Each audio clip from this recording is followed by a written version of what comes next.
rapper, you know. Like Mariah Carey just had this big $20 million, that's like a huge deal, right? So you feeling that?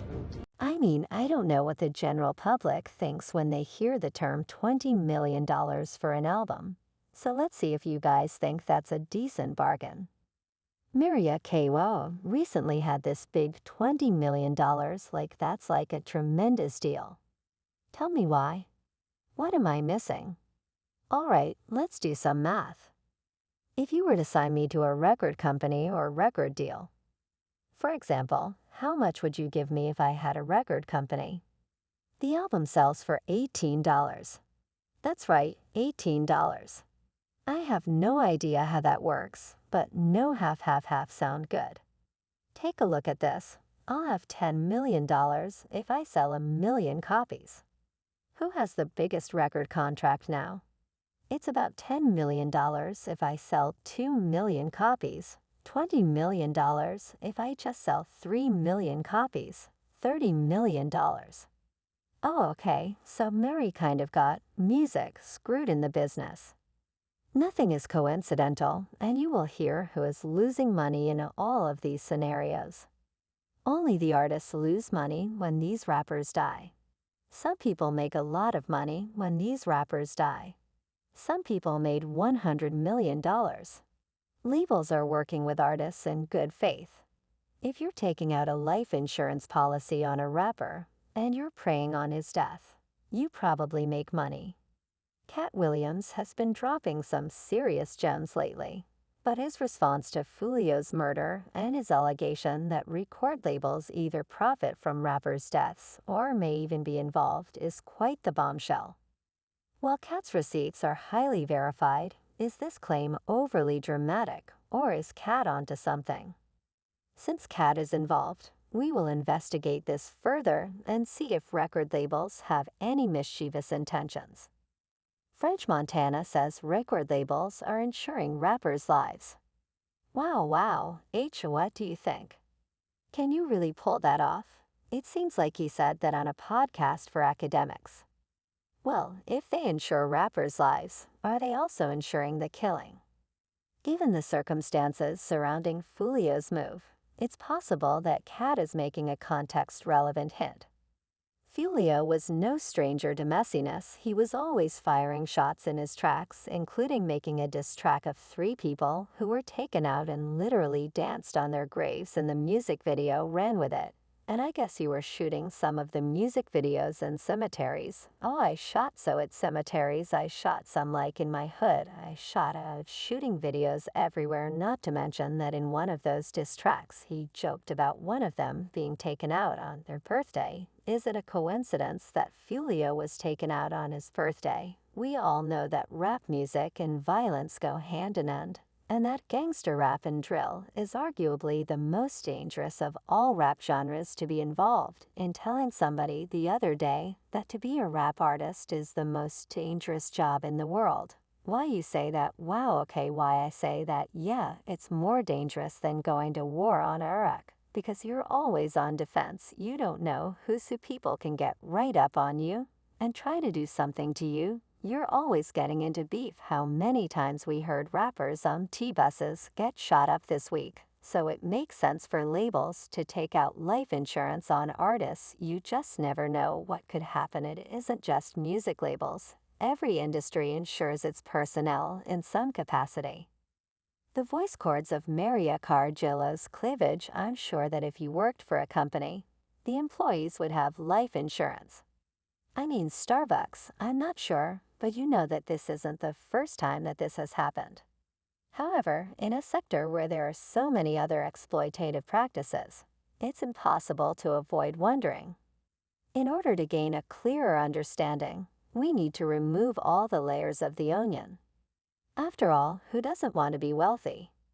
You've probably scrolled through social media and seen the mansions with the infinite pools. I could definitely do this. I wouldn't do anything to have a taste of the lifestyles of the rich and famous. When I saw Kim K sporting yet another Balenciaga outfit and Riri taking off on a private jet to an exotic vacation. But the truth is that such a lifestyle comes with a high price tag.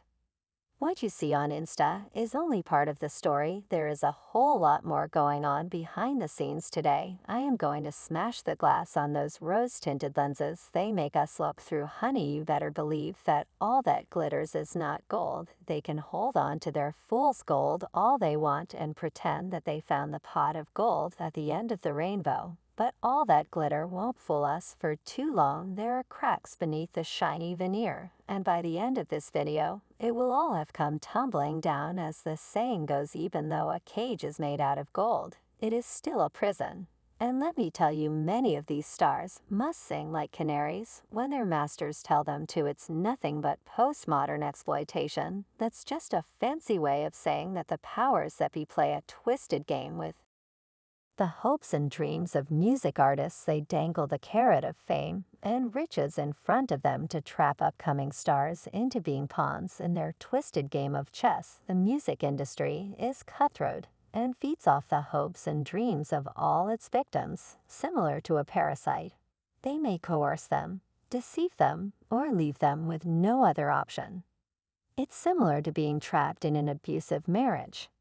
Prince got straight to the point and called it slavery and told new artists not to sign with record labels, but many cannot resist the promise of fast money, fast cars, and fast girls. They get drawn to it like a moth to a flame until they will do anything for a piece of that action. They are so blinded by the promises of the good life that they don't notice the fine print hidden in the glitter. Let's dig deeper into this bait and switch where the promise of a soft life quickly turns into a reality of the ball and chain of fame. These record labels are savage beasts. They are able to sniff out raw talent with dreams bigger than the state of Texas. These young artists are often still in their teens.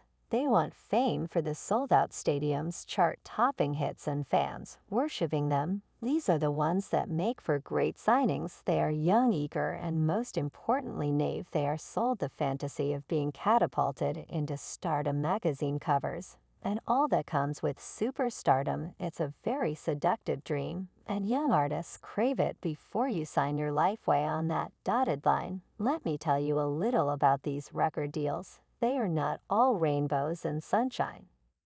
If you examine more closely, you'll notice that everything has been set up to benefit the label at your expense. I'm talking about royalties that are set up so that you never receive credit for your talent and hard work. Instead, the system is meant to wring every last bit of profit from you and give you scraps in exchange. You don't own your masters, so the label gets to decide how your music is used. And let's not forget the hidden fee that's hidden in the legalist. Nonsense talk. The music industry's shadowy underbelly attracts young artists, particularly rap artists. However, more seasoned and well-known celebrities have also been involved in some very awful transactions. The cost of fame is far higher than you may imagine.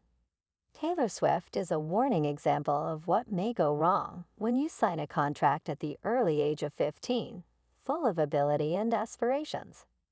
The unsuspecting Taylor Swift must have believed she had discovered the lottery and that her life would fulfill all of her greatest goals when she landed a record deal with Big Machine Records. For years, she put her heart and soul into her music, which sounds so dreamy. Brace yourselves, honey. Bunchies, get ready for the plot twist. In her Tumblr post, the artist's idyllic life comes to an end. It gets worse. Despite her beseeching for the opportunity to purchase the rights to her music, Taylor was offered an unfeasible deal.